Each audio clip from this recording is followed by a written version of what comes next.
Let me tell you something strange about silence in the digital age, because we live in a world where everything is shared. Birthdays, coffee cups, sunsets, laughter, even pain, dressed up in filters. Yet some people remain invisible. They scroll quietly, they watch, they listen, they think, but rarely, if ever, do they post, and you might know someone like that. Maybe you are someone like that. And the question that always lingers is why? Why would someone choose to stay unseen when the whole world seems to be shouting for attention? It's easy to assume they're shy or introverted, but that's not really the full picture beneath the quiet. There's an entire psychology at play, one that says so much about control, about presence, about what it really means to be free, because for some people, silence is not emptiness, it's choice.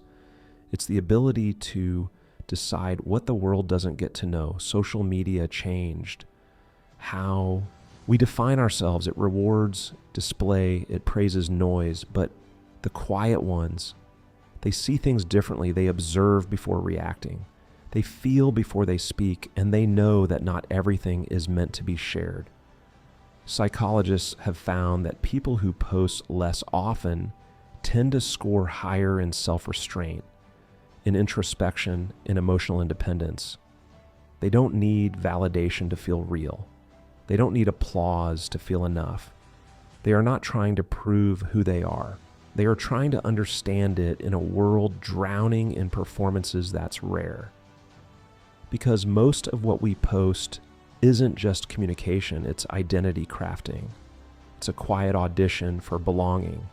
Every caption, every photo, every update is really saying, this is who I am. Do you approve? But when you stop posting, something shifts. Your worth begins to separate from the screen. You stop thinking in captions, you stop measuring moments in likes, and for the first time in a long time, you start living for yourself again, not for an audience, and that's the beauty in their silence. They're not antisocial. They're not rejecting connection. They just can't find themselves in a space built on performance. They want to feel things without explaining them. They want to live moments that don't need proof. They've seen how easily perception can be shaped. And so they begin to value what can't be posted. Silence, depth, imperfection, truth for some, that silence comes after burnout. They once shared everything until one day it didn't feel real anymore. Every moment became content. Every joy came with pressure to top it again until they weren't living. They were performing, so they quit quietly. No goodbye post, no announcement, just a slow disappearance from the feed. And that disappearance is often misunderstood. It doesn't mean they stopped caring. It means they care too much. They care about presence, about protecting what's sacred. There's this concept in psychology called psychological ownership. It's that sense that something belongs to you, deeply, a memory, a feeling, a thought. But when you post it, you lose a little of that ownership. It becomes shared property, open to judgment and misinterpretation. So people who don't post are often protecting what's theirs, guarding the purity of their own experiences. That's not loneliness, that's freedom. Because think about it, when was the last time you experienced something beautiful and didn't feel the urge to share it? When was the last time you did something meaningful without thinking of captions or filters, that impulse to prove it, to display it? That's not natural. It's conditioned, trained into us by years of dopamine loops, by the quiet drip of digital validation that taught our brains to equate likes with worth. So when someone steps out of that system, it's rebellion, but also healing. They start cooking without photographing it, traveling without tagging it, feeling without performing it. And in that stillness, something awakens, a self-awareness that doesn't need witnesses. Not everyone who stays quiet does it from peace. Some do it from fear of judgment, fear of being misunderstood, fear of saying something and being ignored. Social media amplifies a pressure psychologists call self-presentational anxiety. The awareness that you're being watched even when you're not, and that can be exhausting. So some retreat not because they don't want connection, but because they want a truer one. They want to be seen, but not through filters. And ironically, the quietest people often have the loudest minds. They aren't absent, they're overflowing. They just choose stillness instead of spectacle. Because in a world that constantly says, look at me, choosing invisibility becomes a kind of self-definition. It's saying, I exist beyond your perception. They might scroll through others' lives, smiling quietly, maybe aching sometimes, but they rarely project because they understand something most don't not. Everything you experience is meant to be witnessed. Some of the most profound transformations happen in silence, unseen, unposted. When you've lived enough of those quiet moments, you realize that being unseen is not the same as being insignificant. In fact, it's where identity is formed, not performed. Social media was built to connect us, but it often leaves us lonelier than ever. When you don't post, you stop chasing digital closeness and start rebuilding real ones. You notice who checks in without updates, who remembers you without reminders. Those relationships become deeper, warmer, heavier, more real. The people who don't post live in that space, they build connections that don't need proof. They find comfort in the unshared moment because it's theirs and theirs alone. And maybe that's what real intimacy looks like. They also understand identity security, knowing who you are when no one's watching. That's not arrogance, it's peace. And it's ironic because the ones who stay silent often have the most interesting stories, but they save them for when you're sitting across the table, not across the screen. Real connection to them is measured in eye contact and laughter that doesn't need witnesses in the shared silence that feels safe. These are people who carry worlds inside them. They observe deeply, they understand quietly, and they don't need the world to applaud their existence. They just need to live it. And maybe their silence isn't emptiness. Maybe it's reflection, a mirror that shows us what we've forgotten, that not everything meaningful has to be shared because something happens. When you step away from the noise, colors get richer, time slows down, conversations feel fuller. When you stop performing, you start existing. You stop curating and start feeling life raw and real, without angles, without filters, without needing proof.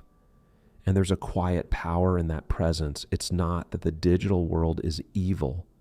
It's just loud. It keeps us outside our own lives, always observing ourselves from a distance, the people who don't post. Step back inside the moment again. They rediscover what it feels like to live without an audience, and that's where freedom begins.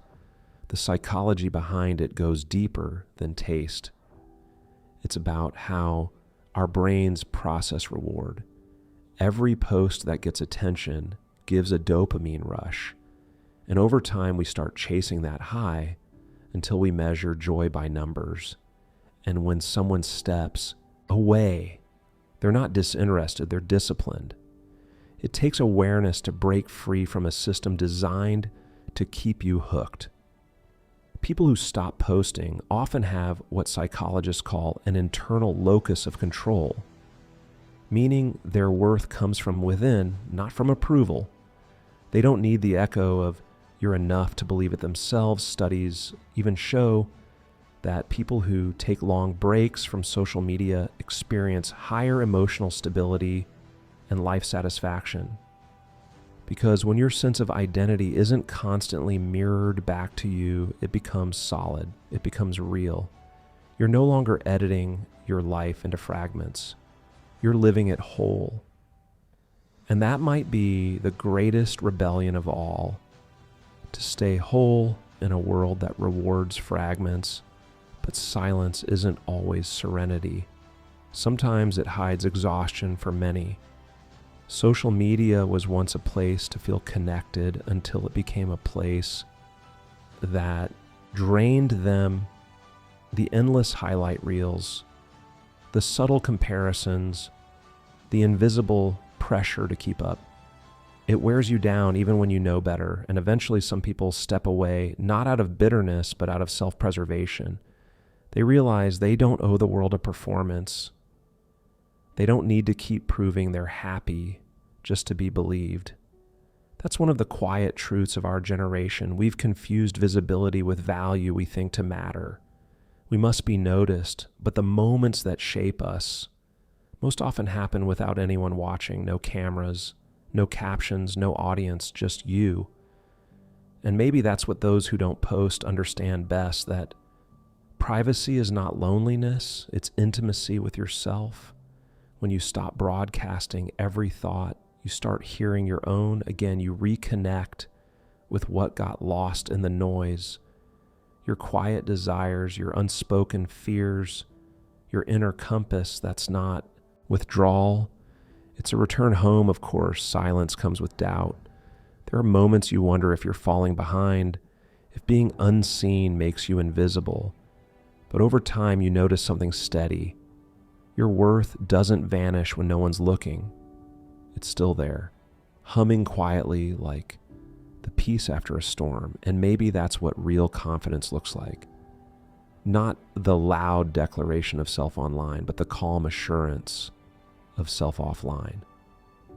People joke, if you didn't post it, did it even happen? But the truth is, the things that shape you most rarely make it to the feed. Your heartbreaks, your private victories, your small acts of kindness. They live in memory, not media. And that's enough. Psychologists talk about congruence, the alignment between who you are inside and who you show to the world. But filters distort that alignment. You start performing instead of being so. When someone chooses silence, it might be their way of staying congruent, of protecting the fragile truth between their inner and outer world. They don't need everyone to see to make it real. They don't need to capture every sunset to remember how it felt.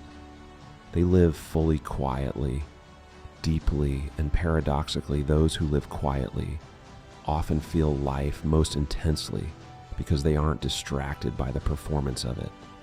They notice the small details, the pause before someone speaks, the way light moves across a wall, the sound of distant laughter. They are present, and presence is rare in a world built on attention. But that same presence can make them misunderstood.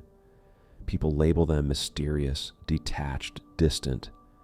Yet their silence isn't emptiness, it's depth, it's calm, it's confidence, the kind that doesn't need an audience. And maybe that's what they understand best. Not every truth is meant for the crowd. Some things are too sacred to expose. Once something becomes public, it stops being purely yours. It belongs to interpretation, to judgment, to algorithms, and maybe some moments deserve to remain untouched. So the next time you see someone who never posts, don't assume they're hiding. Maybe they're just living. Maybe they found peace in the quiet corners of existence, the ones not lit by screens. Maybe they've remembered what we've forgotten, that being unseen doesn't mean being alone.